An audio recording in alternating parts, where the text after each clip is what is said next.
Within a matter of hours, the United States military is going to execute a strict naval blockade against Iran.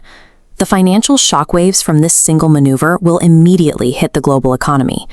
But there is a much larger threat hiding in the wings. One massive global superpower is watching this carefully, and if they step in, this localized conflict becomes World War III. President Trump has drawn a strict line in the sand. The deadline for this military operation is set for 14 TNG, or exactly 10 a.m. Eastern Time. The clock hasn't even hit zero, yet the panic is already here. The consequences are unfolding in real time. Look at this map of the Strait of Hormuz. What you're seeing is a massive flow of global energy squeezed through a tight geographic bottleneck. 20% of the world's oil and liquid natural gas has to pass through this exact spot. Because of that squeeze, the markets are reacting aggressively. Oil prices have already blown past $100 a barrel. Allied nations are taking a direct hit. Over the last 44 days, the European Union has spent an extra 22 billion euros just to maintain their fossil fuel imports. This blockade is already reaching into your wallet. Long before a single shot is ever fired, it has become a grinding economic crisis, draining wealth worldwide. The muscle enforcing this is in position. The USS Abraham Lincoln is sitting just 124 miles off the Iranian coast. The orders from U.S. Central Command are absolute. Any vessel caught trying to break the blockade faces interception, diversion, and capture by the Navy. To survive, commercial shipping firms are using a tactic called spoofing. A ship turns off its GPS and broadcasts a fake location to blind U.S. Navy destroyers. While the military tracks a digital ghost, the real tanker sneaks quietly through.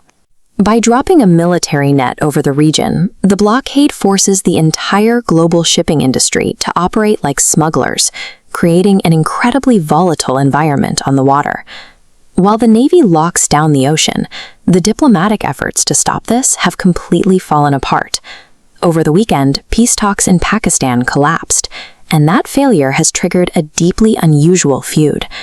Pope Leo publicly condemned the entire operation, calling it the madness of war.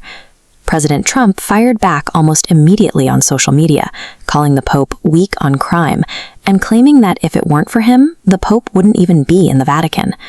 The Pope responded today, stating he has no intention to debate the president and refuses to be intimidated. At the exact moment the U.S. military is executing a highly sensitive operation, traditional diplomacy has evaporated into a surreal, highly public shouting match. Which brings us back to the superpower waiting in the wings.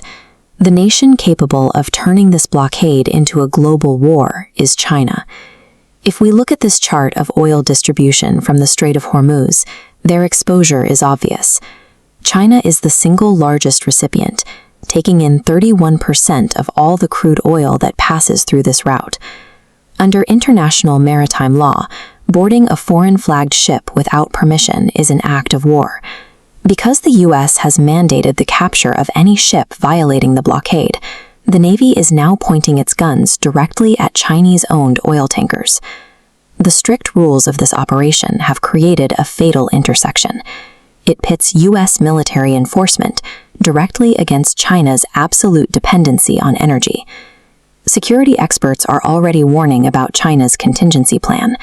With a military base nearby in Djibouti, Beijing could deploy armed naval escorts to protect its commercial ships. That creates a nightmare scenario, a U.S. destroyer and a Chinese warship coming face-to-face over an oil tanker in the middle of the Gulf of Oman. Time is up. Iran's parliament refuses to surrender, and the Revolutionary Guard promises severe retaliation against any approaching military vessels. As the deadline hits, one miscalculation on the water will force a direct military conflict between the U.S. and China.